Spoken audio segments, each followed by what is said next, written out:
Georgia. So today we're going to talk about how do we discuss ADHD with our kids, with our family members, perhaps at work. I'd like to explore all of these different situations with you, but I'd like to start with something from my own practice. So I'm working with a a uh, a, a 9-year-old girl, and I asked her what ADHD means to her, and this girl said she does not want to have ADHD because she doesn't want to have a disorder. She doesn't think there's something wrong with her brain, and she doesn't like that word, which is what I hear a lot. And so I asked her what she does want, what she does think that ADHD means to her. And this is what she said. I can't show, I guess I could show it to you if you see it. I'd have to put it way up here. I don't know if it really is going to read. I don't think so. But she says, every letter is a different color. And she says, I have active, determined, heavenly dreamer, or I have amazing, desirable, heartwarming, delightful. Isn't that awesome? I love that. Um, Active, determined, heavenly dreamer, amazing, desirable, heartwarming, delightful. That is a great definition of ADHD. So let me say hello to a few more people who have joined. Let's see, Vinita from Princeton. Yes, Julie, it's cold there too, I bet. Kimberly, thanks for joining from Connecticut. Harlan, nice to see you. Kelly, John comes up with our first question. What is the difference between ADHD and autism? This is a great question. Both ADHD and autism, as well as learning disabilities, can be neurological or brain-based conditions.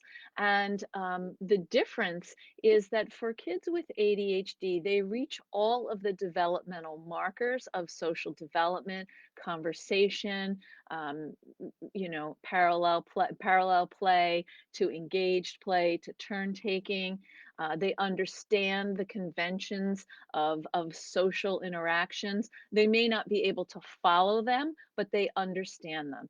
For kids who are on the spectrum, they don't understand them. So it's not just a question, as it is for kids with ADHD, of missing the cues, but it's really about not quite getting what it means to look someone in the eye, or what it means when someone shows you that they're crying, how you should respond. And so that's one of the main differences between ADHD and ASD. Of course, there's a significant overlap. Many kids who are diagnosed with ASD as their primary diagnosis, in fact, 50% of those kids have a diagnosis of ADHD. On the inverse, however, only about 14% of kids whose primary diagnosis is ADHD have a diagnosis of ASD. So that's really interesting. So I'd really like to spend this time talking about who you want to describe ADHD to and what you've tried. Okay, so let's see. Greg, nice to see you. Harlan, I love the determined. I know, right? Isn't that so great? I tell my boys they have a superpower, Diana says, just so they just have to learn how to use it or control it. Absolutely. So of course, Dr. Ed Hallowell says it's like you have a jaguar brain, but bicycle brakes. Hi, Elizabeth, and hey, David. Nice to see you. So my first question to you, and this is what I think will help us go along today, is how do you describe ADHD in your life? How do you describe it to your friends, to your family? And if you're teaching a child to describe it, what do you say to them? So we know that ADHD is a chronic condition that affects the ability to manage impulses and pay attention in many ways more severely than in people who do not have ADHD, and that the percentages of population varies, of course, depending on the country, but in general, in the United States, about 10% of kids ages 3 to 17 have received a diagnosis of ADHD at some point. And The adult range is a little bit lower, anywhere from 4 to 6%, depending on how you measure. Um, I think maybe that might be, I hope that's correct. So I don't want to mislead, but it is definitely lower in adults. It's actually adults is more like 4.5%. Now I'm correcting myself. And that's a big difference between 10 and 4.5. And it has to do with assessment and and the ways that we understand adult ADHD. So I'd like to know what you call ADHD in your life and why. So Carol says, I have a friend who calls it creativity, flexibility plus, or plus plus in some cases. I love the description. I love that description too. Now, in my office, I try not to use ADHD unless people use that with me first. And I always like to ask, what does that mean to them? I'm interested in what kind of brain a person thinks they have. And so I tend to refer to ADHD as attention wandering for attention deficit hyperactivity disorder inattentive type, and fast brain for ADHD hyperactive impulsive type, and sometimes fast inattentive brain for the combined type. But mostly what I like to do is I like to ask kids what kind of brain do they have? And I give them some examples. Is it a dreamy brain? Is it a foggy brain? Is it a really quick brain? Is it a I move around all the time kind of brain? We want the name of whatever ADHD is called to make sense to them and the type of brain that they have in their bodies. Kimberly says, I describe it as a gift. We need to learn how to channel. I love that. That's beautiful. Jessica says, race car brain and superheater superpowers. I love that. So when we think about ADHD and we think about what we're calling it, what we want to do is to start to remember that language affects our thinking. So how we name it, what we say about it is very important. So let's talk a little bit more about what is ADHD.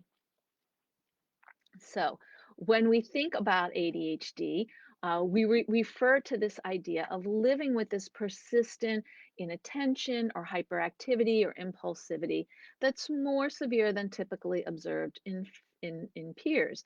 And the male to female ratio is about 3 to 1. It is the most inherited condition. Over 50% of adults with ADHD have a child with ADHD.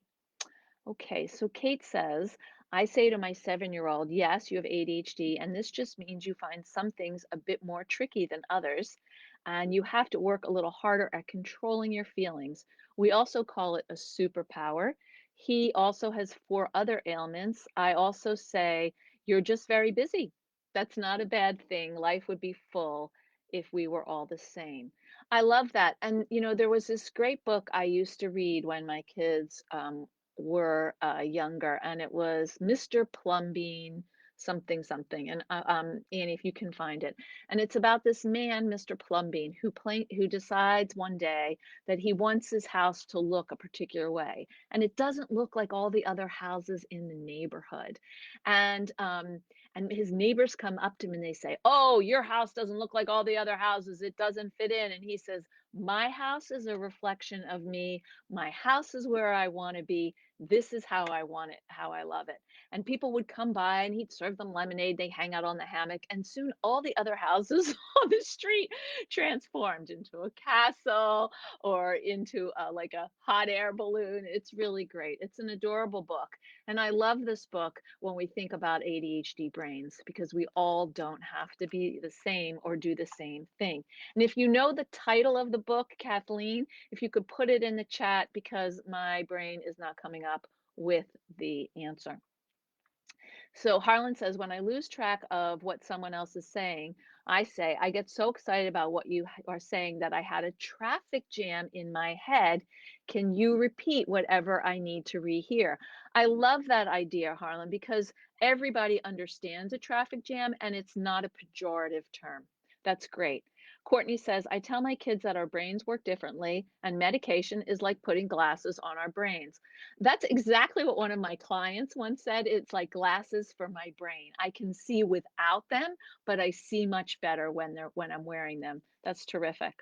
Um, Kate said, I meant dull, not full of apologies. Yes. Okay. So I want to say a few more things about the facts of ADHD. So 57% of adults with ADHD have at least one child with ADHD. And if you have one child with ADHD, there's a 33% chance you're going to have a second child with ADHD. Now we know, no, it's not Mr. Pine's Purple House. It's definitely Mr. Plumbean. So Kathleen, if you know that, that would be great. Um, I can look it up, but I can't look it up and talk at the same time. Sorry. So we know that ADHD rarely travels alone. About 70% of kids with ADHD have a learning disability. 87% of kids with ADHD have at least one other diagnosis, whether that's a mental health diagnosis or a physical diagnosis, and 67% have two. So people with ADHD have a lot of trouble with self-management. They may get injured. They may be a little bit, as the word I think is clumsy. I don't particularly care for that word. They may be a little more reckless or restless than average. Often parents who are raising kids with ADHD are on high alert. They're trying to anticipate and protect the child. It's the big orange spot. Thank you, Kathleen. Mwah. The Big Orange Splot. I love that book. I am so grateful. Thank you. So check that book out. It's really good. Yes, thank you, Annie. It's the best book. I love this book. I don't even know the author. Um, so we have to, when we're talking about ADHD to other people, we have to know some of these basic facts because when this is a fact-based time that we live in, people can go online and get all kinds of information. So we want to present the facts that we know about ADHD to other people. So we're educating them about where we come from. That's why when I teach about ADHD, I always say a few things about, the my beliefs and what I know so that we're all on the same the playing field. One thing that I do want to say about ADHD and autism is that kids with who are on the spectrum are their behaviors are characterized by problems with social interactions, communication, and sometimes repetitive or ritualistic behaviors. I didn't share that before.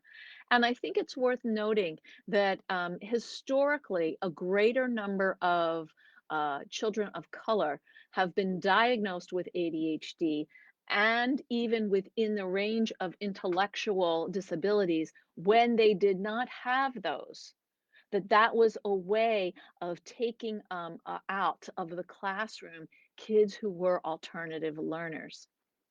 When a child has both ADHD and ASD, research has actually found the importance of treating the ADHD with medication as a means to successfully intervening with some of the ASD symptoms. So, Kelly says one of my twins has it and the other doesn't. The one who doesn't becomes very frustrated. They are 7.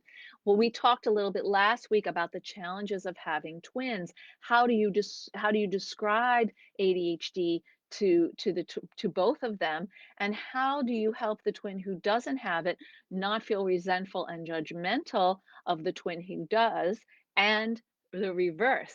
How do you help the child who has ADHD not feel less than or compete with the child who does? It's very, very challenging. Elizabeth says, my son has speech disfluencies and sensory issues. I've always wondered if those went hand in hand with ADHD. It's very interesting that you said 87% of children with ADHD are diagnosed with something else. Yes, and I'll tell you some of the statistics about that. First of all, I want to say something about learning disabilities and ADHD. So, as I said, 70% of people who have ADHD have a learning disability. And this breaks down in the following way. 33 to 45% of kids have reading challenges or dyslexia. math 20 to 30%, dyscalculia, and writing 57 to 65%. As we mentioned a few weeks ago, writing is one of the hardest things to do for people with ADHD because it uses all of your executive functioning skills, many of which are challenged. 10% of kids with learning disabilities are diagnosed with ASD, and the more severe the executive functioning challenge, the higher the likelihood there is of a learning disability. So again, I'd like to ask you another question. I'd like you to tell me, what are some of the challenges you face in talking about ADHD with other people? I'd love to hear some questions and some comments. I think that'd be a great conversation for us to have as we move through some of this information. Courtney, I'm experiencing that I want to talk about my ADHD journey 1 year in, good for you, to my family and friends, but they seem uncomfortable with the topic. They don't ask follow-up questions or give me a blank stare or avoid the topic. Ouch. What when you say that, what it sounds to me is like people aren't really paying attention. They're not that interested in the fact that you discovered that you have ADHD. And I'm curious about that because I think for a lot of people that goes into misunderstanding what ADHD is about. And I think there's this sort of myth in our culture, oh, everybody has a little ADHD. It's not that big a deal.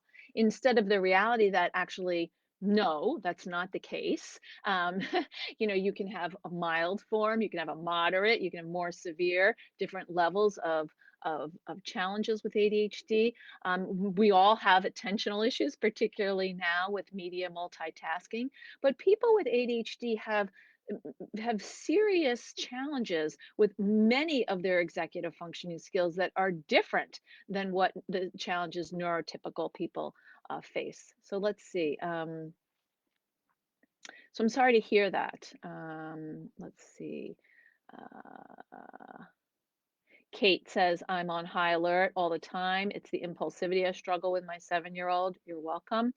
Elizabeth says, my son has speech difficulties. Yes. So what I wanted to say to you, Elizabeth, is that about 20% of kids diagnosed with ADHD have sensory processing issues as well.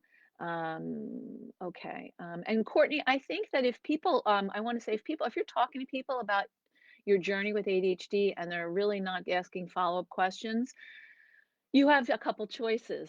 One is, you can say, I noticed that, you're not asking me anything. Is this a topic you don't really want to discuss? Or, just take that information in and then find your people. There's lots of great ADHD support groups. There's this group right here. There's also a lot of stuff on Facebook, specific ADHD support groups, particularly for women. Kim, my 11-year-old and 9-year-old both have it, but totally opposite manifestations. I just want to say pause. That's very challenging. My 11-year-old girl is dreamy, inattentive, extremely distracted by noise, and my 9-year-old son is loud, never stops talking, and needs constant stimulation. I can only imagine that your two kids are at each other's throats a lot because the one who needs quiet and who processes information probably more slowly is very different and probably interrupted, irritated, etc., by your 9-year-old. Um, and I think it would be important. There are some great children's books. And I know that Attitude has a list of resources, but it might be great to talk about how ADHD can manifest in girls differently than in boys, and it's basically two shoes of the same pair, so to speak, and so that we have to offer respect to both things. So your son has, what would respect look like for your daughter? What's a signal for her when the noise is too loud and she can't process? And what's something that's hard for him? Maybe one of the challenges for him is that he's actually not getting a level of interaction and attention, particularly from her, that he would like. Can you set aside time once a day where she pays attention to him for a limited time and plays cards or does something like that? That might help the need for him to keep pushing at her. My granddaughter seems dyslexic, but not all the time. I'm not a reading specialist, but I can say that, sometimes some texts are more challenging than others. And I think that it's important if you think if your granddaughter may be dyslexic, that you get that evaluated as soon as possible.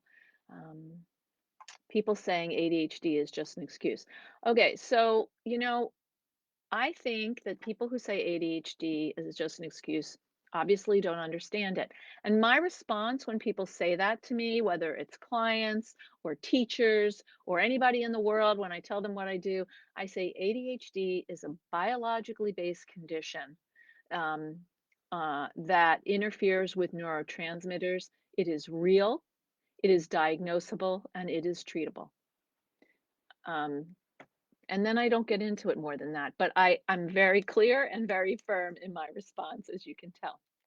Harlan, my niece has one son on the edge of extreme and the other who does not demonstrate anything like this. Sometimes the typical one gets frustrated by the attention the other attracts. He's even said his brother will eventually be in prison. Ouch. It is hard to be the non-ADHD sibling in a family. I've experienced this personally, and I also have sat with many, many families who've lived with this. I think that one of the challenges in situations like that is that the non-ADHD child needs to feel like that they matter and that there's special attention for them because a lot of the family energy goes toward the child managing the child with ADHD.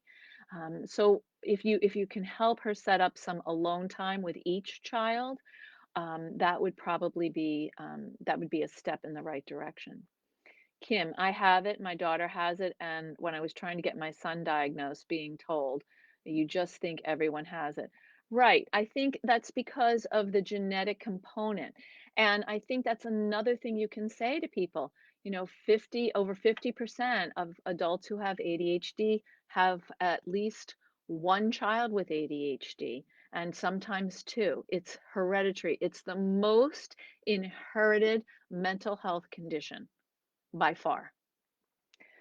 The name ADHD, Paula, can give a misunderstanding of what it truly is. I agree. And over the years, the name ADHD has changed. It was ADD, then it was, it's just been different than it was, hyperkinetic child at one point. So I think that that's why it basically say, in my practice, what I like to talk about is attention wandering and fast brain or whatever, because ADHD doesn't always make sense. And plus, there's that disorder thing. Nobody wants to have a disorder. Now, the value of the word disorder is that you can get mandated services. That's important if when you're a student in particular, or you qualify for disability policies at work. That's important. But that's what it's good for. It's not necessarily good for your identity for saying, "Oh, I'm a disabled I have I'm a disordered person." Nah, put that away. You have a different kind of brain. You're a creative out of the box thinker. Think of my little girl whose sign I showed you, right? That's the part we want to hold on to and nurture. Um, People dismiss it as an excuse and that it's overdiagnosed. Well, according to Russell Barkley, it's underdiagnosed, particularly in adults, and it's often misdiagnosed in kids. And that's the thing that I think is worth saying to people. It's like, well, there are cases where it's misdiagnosed, but actually the research shows that it's underdiagnosed in certain populations, particularly kids of color, who do not receive thorough assessments. Um, so we want to share the facts and the information. ADHD is not an excuse. The awareness of having ADHD is helping you determine a map. So you can know the territory of your brain and where you need to have rest stops and where you need to get some fuel. And you know what I'm talking about. You get the metaphor, right? Kimberly says, many people tell me that my girl needs a spanking and a punishment. So I don't support either of those things. I think that what works with kids with ADHD, in fact, what works with kids today is incentive-based motivation, logical and natural consequences. A natural consequence is if you go outside and it's 12 degrees, like it is today out here, and you don't have gloves, your hands will get cold. A logical consequence is if you um, if you stay up late and I find out that you sneaked your phone because you came in my room to get it, the logical consequence is you will not earn the privilege of having that phone for a period of time until you earn back my trust. And that's how we teach skills. Because kids with ADHD, adults, need skills. We want to focus on skill instruction. Punishment doesn't teach any skills. Brad, how early is too early to have a diagnosis? I have 2-year, 5-month-old twins. Twin B was diagnosed back in October with ASD, and I am relatively certain that twin A has ADHD. I'm also diagnosed with ADHD. Um, well, I think 2.5 is kind of young.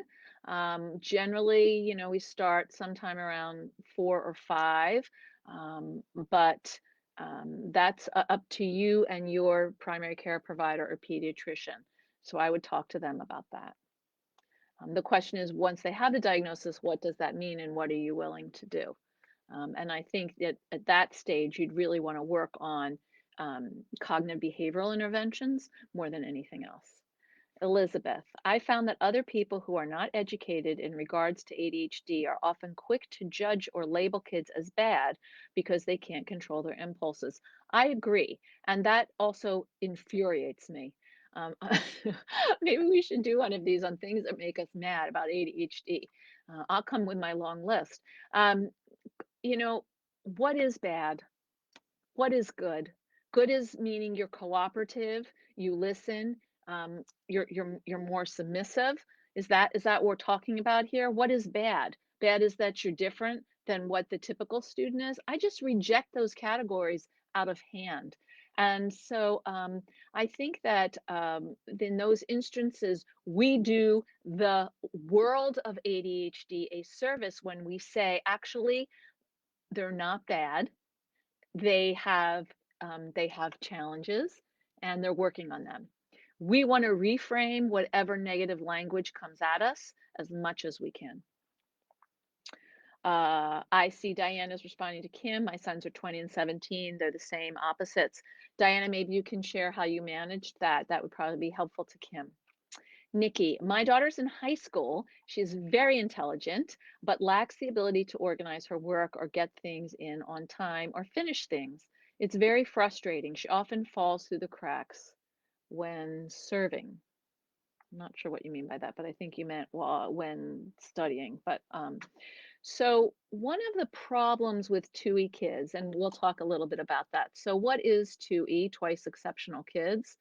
Um, let's talk about that. 2E kids are kids who have been evaluated, who are exceptionally bright, and also have um, other challenges. So these are highly intelligent people with unevenly developed skills, particularly as children and adolescents.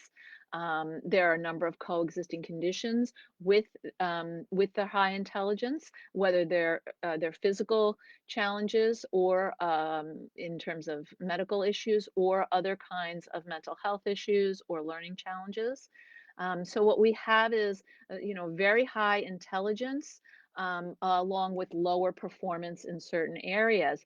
And these kids are aware of this difference, and it fosters anxiety and a lot of shame and intense frustration. Um, Sometimes their higher intelligence can compensate for some of their executive functioning or challenges or deficits when they're younger. But when they get to a place where they have to demonstrate more organization, as in middle school or high school, they start to stumble because they're developing their challenged executive functioning skills are now having to rise to the occasion, and they're just not there, and so their intelligence can't compensate for those deficits anymore. um, a lot of times people believe that because they're really strong in certain academic areas that they should succeed in all of the areas, and that's a lot of pressure for these kids, because there are simultaneous issues that are overlapping. So what I see is a lot of intelligent kids who struggle with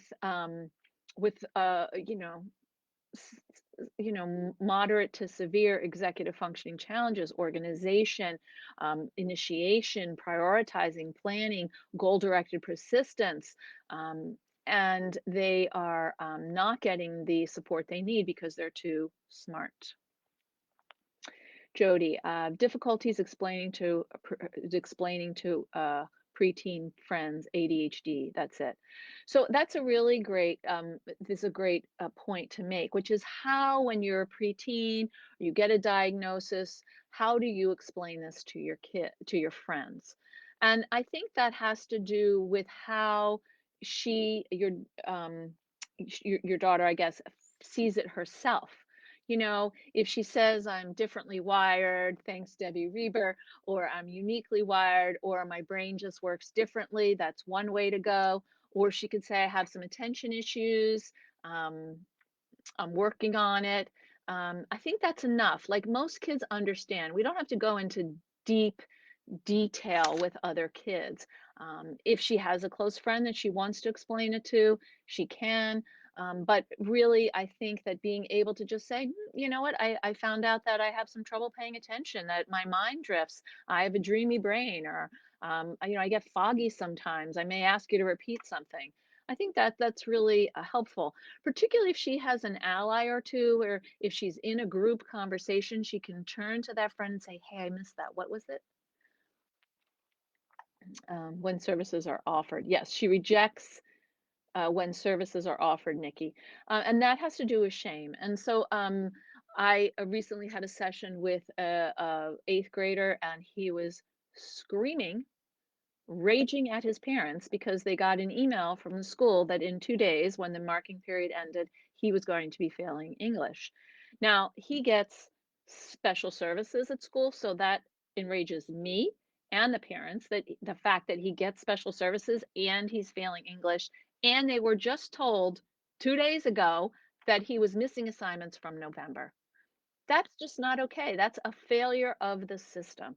And so, so in those situations, or in this situation, excuse me, with this boy, he was very angry at his parents for contacting the school. When we talked about it, what we talked about was his shame.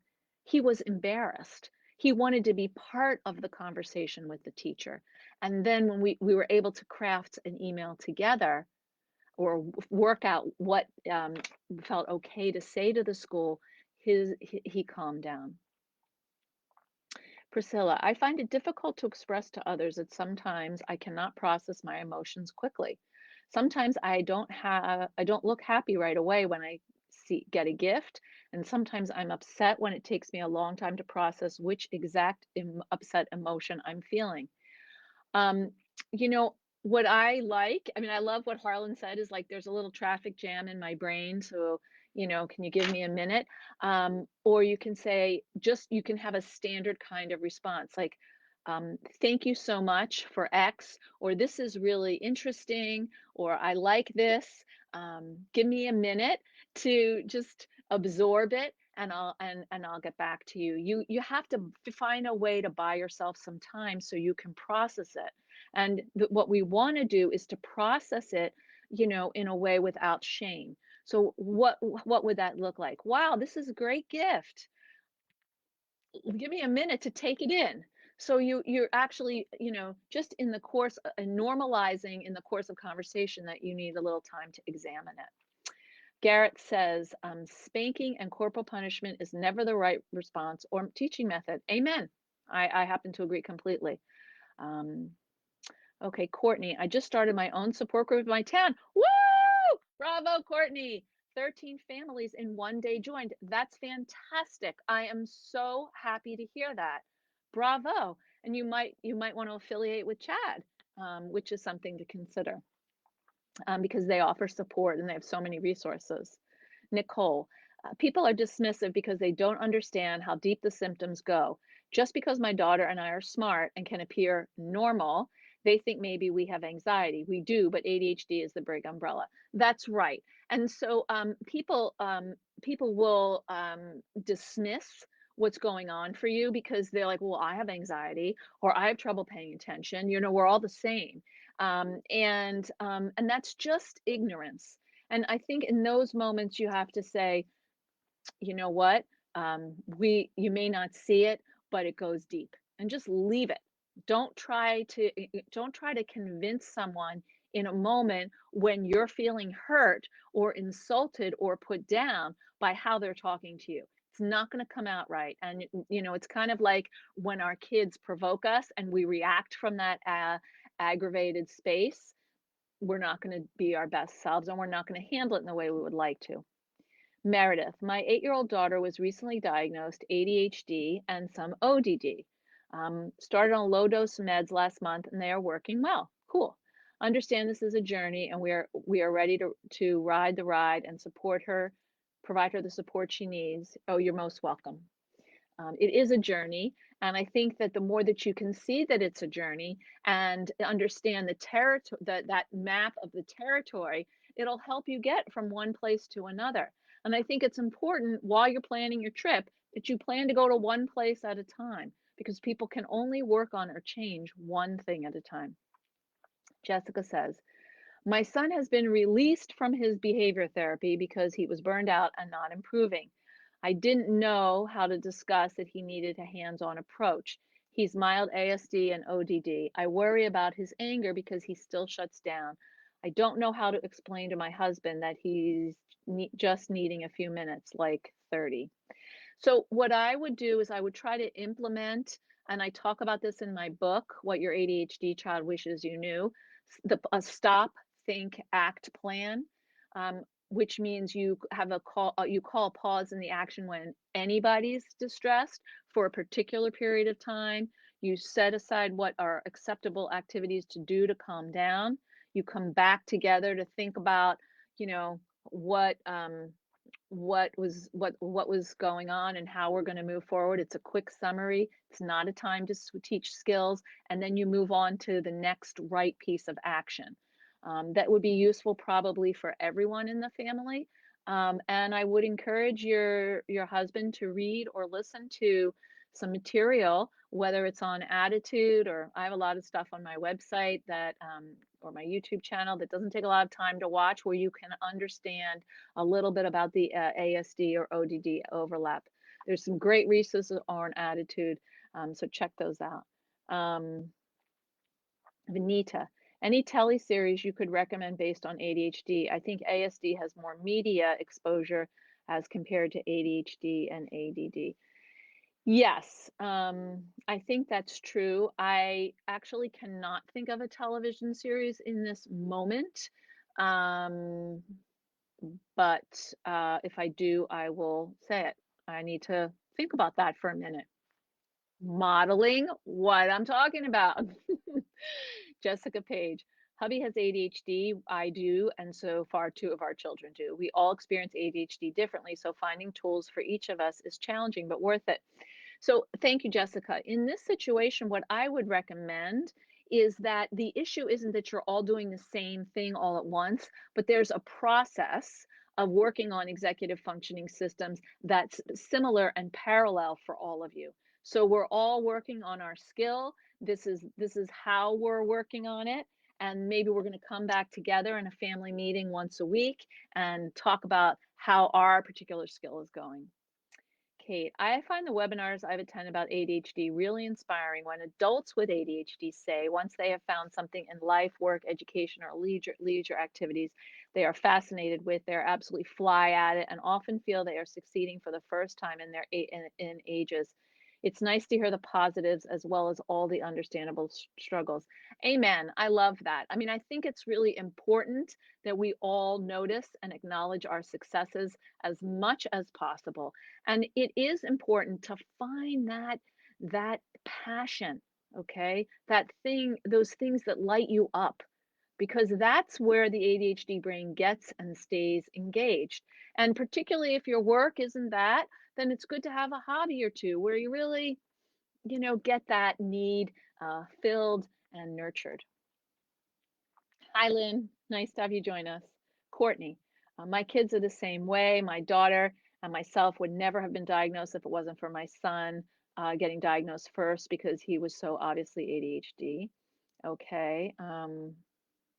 Thanks, Annie. Paula, very tricky and sad when your child is constantly isolating and judged by other parents because they have a lot of energy and are impulsive, even if they are a great friend. How to deal with the mistreatment of your CV old so they can be accepted to see their friends outside of school. Friends love them and the friendship is great. Um, this might be a really great topic to talk about, which is how to, this is just a really important topic. Um, Other parents and their judgment or problems with your child with ADHD. This is a huge topic. I think it's challenging because they don't necessarily know how to deal with your child. They may not be patient with your child, and in fact, being with them may make your child feel bad about themselves. So while this isn't ideal, for you, I think that the weight of play dates and activities with other kids has to be at your house under your supervision. Because if the kids like them, then that's what matters. And I think in some ways, the parents are isolating or judging them because they don't have the skills or the tools to manage to manage your child or other kids with ADHD effectively or sufficiently. So, try to create a play date or an activity where either you and the other parent are participating or you have the kids on your own, at least to build some kind of rapport and regularity. Harlan, yes, my sister tries to remind my niece that she has the other son by always purposefully asking about him in person, first in person or social media. Okay. Um, Diana, we tried medication with my oldest when he was 12, now 20, and he lost 30 pounds. We tried 4 different kinds of medications and ended up deciding not to take medication, but rather better understand his strengths and weaknesses. He finished 7th grade and started homeschool, graduated 10th grade. That's fantastic. That's a great story. Thank you for sharing. And now he's went to preaching school and is in college. Fantastic. Um, Kate says anyone who says ADHD doesn't exist needs to try and live with someone who has it. It is undeniable and very obvious once you have that light bulb of researching it or having a diagnosis. Yes, it's hard, but it's hereditary, it's manageable, and there are positives in all situations and disorders. Agreed, agreed. Jessica, the majority of my family has it. We just naturally seem to end up finding other families that have it. That's great. So you don't have to worry about that judgment. So it's wonderful to know they understand your child and are not judging your child. And that's a good point for the woman who said that for Paula was saying that to try to befriend other kids who are uniquely wired, so that who also may have some social challenges, because that's not maybe where your child feels comfortable, but those parents are more likely to feel comfortable with your child. You're so welcome, Jennifer. Okay, Harlan, I find it difficult to get my adult coach clients to get the accommodations they need when they really, really need them, especially in college and industry standard testing certifications. Yes. So I think that's actually true because I think people believe you outgrow ADHD when really, not that many, like a low percentage, anywhere from 5 to 10% of people outgrow ADHD. and there's some question. Our Dr. Ari Tuckman and I have talked about whether people outgrow it, or if the measures to assess adult ADHD are weaker, or they've just accommodated enough. Um, those are all questions. And I think that it is important um, to assist these clients, and it might mean to be online with them while they're on a phone, so you can type them notes about what to say, or have a three-way meeting with a college counselor. Um, you know, uh, um, I think that people are entitled to accommodations. Um, it doesn't mean it's easy, but I really hear what you're saying. Um, Helene says, it was challenging during elementary and high school years to have a beautiful, super talented, artistic child. She was resented and harassed by peers with no mercy, and sometimes by the teachers. She knew more than the teachers. Helene, that breaks my heart. Um, what is she doing now, and how is she? I hope that she's been able to move beyond that. Um, Okay, my son was diagnosed with ADHD 2 years ago. Going through the diagnosis process makes me think I have it. That's very common. 40 years ago, it wasn't really heard of much, so I slipped under the radar. I struggle a lot, but hide it. Women often, have, flew under the radar because the kids who got attention for ADHD were the people who were hyperactive or impulsive, which more often is boys. Um, it's possible that you can have it. There's some great books out there on women with ADHD and great articles on this website that could help you determine um, what's going on, and I would encourage you to try to get assessed by your primary care doctor or by a psychologist or psychiatrist or prescriber. We're going to take a couple more. Jessica, look online for Chew Jewelry. Okay. Um, by far, she knew more than the music teachers in PE. She was also a gymnast. Okay. The roadmap you speak of is in hieroglyphics, and there seems to be no legend. I'm just frustrated. Okay. So thank you for saying this, Garrett. So you're saying that that the roadmap is all jumbled, right? It's hard to see a roadmap. So what I would encourage you to do, if you have had some psych testing, is meet with someone who can actually explain it to you, because I find that a lot of people do the testing and they meet once with people to give them the results. And actually what you need are 3 or 4 meetings to go over the results, what that means to you, what of those challenges are something you want to start with. Because you can be overwhelmed. And I think if there are hieroglyphics, um, pick one set of hieroglyphics and let's try to decode those. Just one thing. Okay, narrow the focus to one thing.